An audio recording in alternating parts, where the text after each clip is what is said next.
WhatsApp governance పై ముఖ్యమంత్రి నారా చంద్రబాబు నాయుడు సచివాలయంలో సమీక్ష నిర్వహించారు. రాష్ట్రంలో వాట్సాప్ గవర్నెన్స్ సేవలను ప్రభుత్వం రేపటి నుంచి అందుబాటులోకి తీసుకురానున్న నేపథ్యంలో సీఎం సమీక్షించారు. రేపు వాట్సాప్ గవర్నెన్స్ సేవలను ఐటీ విద్యాశాఖ మంత్రి నారా లోకేష్ అధికారికంగా ప్రారంభించనున్నారు.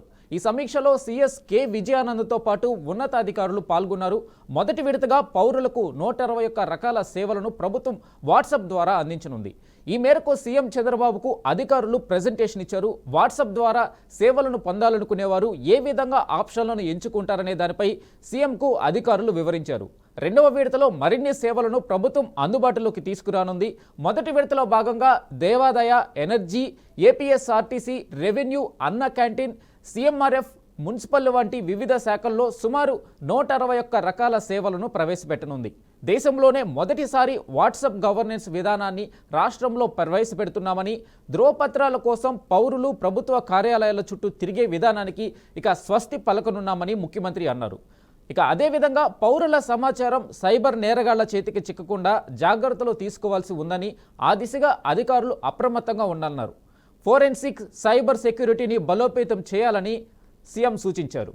దీనికి సంబంధించి మరింత సమాచారం అందించడానికి మా ప్రతినిధి సాంబశివరావు అందుబాటులో ఉన్నారు. సాంబశివరావు, ముఖ్యంగా చూసుకోవచ్చు, ఏపీ గవర్నమెంట్ అయితే ఒక కీలక నిర్ణయం తీసుకోవడానికి అడుగులు వేస్తుందని చెప్పుకోవాలి. వాట్సాప్ గవర్నెన్స్ పై ముఖ్యమంత్రి నారా చంద్రబాబు నాయుడు సచివాలయంలో సమీక్ష నిర్వహించారు. అయితే రాష్ట్రంలో వాట్సాప్ గవర్నెన్స్ సేవలను ప్రభుత్వం రేపటి నుంచి అందుబాటులోకి తీసుకురానున్న నేపథ్యంలో సీఎం దీనిపై సమీక్ష చేశారని చెప్పుకోవాలి. అయితే రేపు వాట్సాప్ గవర్నెన్స్ సేవలను ఐటీ విద్యాశాఖ మంత్రి నారా లోకేష్ అధికారికంగా ప్రారంభించనున్నారు. అయితే పూర్తిగా కూడా దీనికి ఏదైతే పూర్తిగా ఈ సమీక్షలో సిఎస్ విజయానంద్తో పాటు ఉన్నతాధికారులు కూడా పాల్గొన్నారు. మొదటి విడతగా పౌరులకు 121 రకాల సేవలను ప్రభుత్వం వాట్సాప్ ద్వారా అందించబడుతుంది. ఈ మేరకు సీఎం చంద్రబాబు అధికారులను ప్రజెంటేషన్ ఇచ్చారు. వాట్సాప్ ద్వారా సేవలను పొందాలనుకునే వారు ఏ విధంగా ఆప్షన్లు ఎంచుకుంటారు, దానిపై సీఎం అధికారులను కూడా వివరించారు. ఎందుకంటే ఈ యొక్క టెక్నాలజీ పెరుగుతున్నటువంటి నేపథ్యంలో ప్రతిసారి ఎవరు కూడా అక్కడికి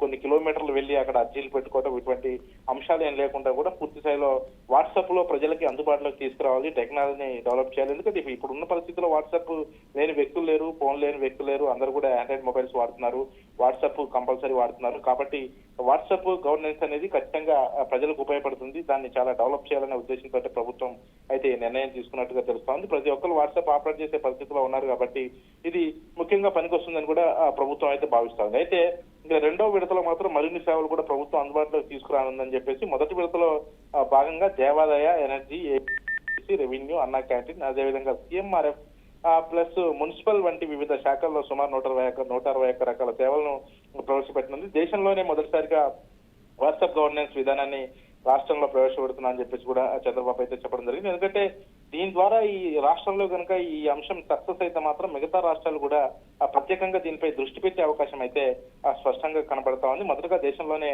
ఏపీలోనే ఈ విధానాన్ని తీసుకొస్తున్నారు. ఎందుకంటే చంద్రబాబు అంటే టెక్నాలజీకి పెట్టింది పేరుగా కూడా చెప్తారు. ఆ నేపథ్యంలోనే ముందుగా ఏపీ రాష్ట్రంలో ఈ విధానాన్ని అమలు తీసుకొస్తున్నారు. ఇక్కడ సక్సెస్ అయితే మాత్రం ఏపీని అందరూ కూడా పూర్తి స్థాయిలో కూడా వాళ్ళు కూడా ఏపీని ఆదర్శంగా తీసుకునే అవకాశం అయితే కనపడుతుందని చెప్పుకోవాలి. అయితే మొత్తంగా ఈ మొదటిసారి వాట్సాప్ గవర్నెన్స్ విధానం రాష్ట్రంలో ప్రవేశపెడుతున్న నేపథ్యంలో ధృవపత్రాల కోసం పౌరులు ప్రభుత్వ కార్యాలయాల చుట్టూ తిరిగే విధానాన్ని ఇకపై స్వస్తి పలకనున్నామని చెప్పేసి కూడా ముఖ్యమంత్రి అన్నారు.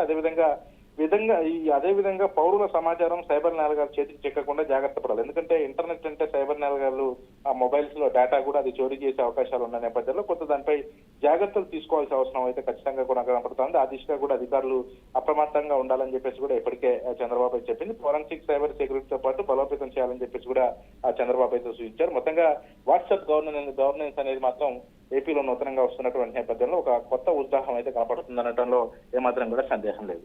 అయితే సాంబశివరావు, ప్రజలు నేరుగా వెళ్ళి ఆ అర్జీలు తీసుకొని వెళ్ళి ఏదైతే ప్రభుత్వ కార్యాలయాల్లో డైరెక్ట్గా వెళ్ళి ఇస్తేనే పనులు కావట్లేదు, అలాంటిది వాట్సాప్ ద్వారా ఎలా అంటే కేవలం అర్జీలకే పరిమితమా? డైరెక్ట్ ఎలా చూడాలి మనం దీన్ని? డైరెక్ట్గా మనకు ఆఫీస్కి వెళ్ళి వాళ్ళని రిక్వెస్ట్ చేసుకొని వెయిట్ చేసి గంటలు ఉంటేనే పనులు కాంది వాట్సాప్ ద్వారా ఎలాగా అవుతుంది? ఒకవేళ అర్జీలు పెట్టుకున్నా దీనికి రెస్పాండ్ అవ్వడానికి అవకాశాలు ఎంతవరకు ఉంటాయి? మొత్తంగా ఎందుకంటే ఇప్పుడు కొత్తగా వస్తున్నటువంటి విధానం కాబట్టి ఆన్లైన్ లో ఇచ్చేటువంటి ఇప్పుడు బై హ్యాండ్ ఇవ్వడం వేరు, అదే విధంగా ఆన్లైన్ ద్వారా ఇవ్వడం వేరు. ఈ అవకాశాన్ని వినియోగించుకోవాల్సిన అవసరం ఉంటుంది. ఎందుకంటే ఎవిడెన్స్ అనేది పక్కాగా ఉంటుంది. అదే మన వాట్సాప్ లో పంపించేది ప్రతిదీ కూడా ఆ రికార్డు ఏపీ గవర్నమెంట్ కి ఇది పూర్తి స్థాయిలో కూడా సమాచారం వచ్చే విధంగా కూడా చర్యలు తీసుకుంటున్నట్టుగా తెలుస్తా ఉంది. ఎందుకంటే ప్రస్తుతం అర్జీలు పెట్టుకున్నటువంటి నేపథ్యంలో అర్జీ ఎంతవరకు దాన్ని అమలు చేస్తారు, అధికారులు ఎంతవరకు స్పందిస్తారు అనేది ఇప్పటికే కొంత సందిగ్ధత ఉంది. ఎందుకంటే చాలా మంది అధికారులు చాలా మంది తిప్పించుకుంటున్నటువంటి పరిస్థితి ఉంది, కొంతమంది అధికారులు పట్టిపట్టినట్టు వ్యవహరిస్తున్నటువంటి పరిస్థితులు ఉన్నాయి. ఇటువంటి నేపథ్యంలో ఈ వాట్సాప్ గవర్నెన్స్ అనేది వాట్సాప్ ద్వారా మన సమాచారాన్ని కనుక మనకు ఉన్నటువంటి సమస్యని కనుక తెలియజేస్తే ఆన్లైన్ లో ఆ వాట్సాప్ గ్రూప్ అన్ని డైరెక్ట్ గా సీఎంఓకి లింక్ అయి ఉంటాయి. మొత్తంగా ఏ అధికారి ఉంటుందో డైరెక్ట్ గా అధికారికే నేరుగా ప్రభుత్వం నుంచి దీన్ని అటాక్ చేసే అవకాశం ఉంటుంది. కాబట్టి ఇది త్వరగా అయిపోయే అవకాశాలు ఉంటాయని చెప్పేసి ప్రభుత్వం భావిస్తుంది. మరి మీరు అన్నట్లుగా ఎంతవరకు దీన్ని అమల్లోకి తీసుకొస్తారు, ఎంతవరకు దీన్ని ముందుకు తీసుకెళ్తారనేది మాత్రం వేచి చూడాల్సిన అవసరం అయితే కనబడతాం. Okay, right Sambasivarao.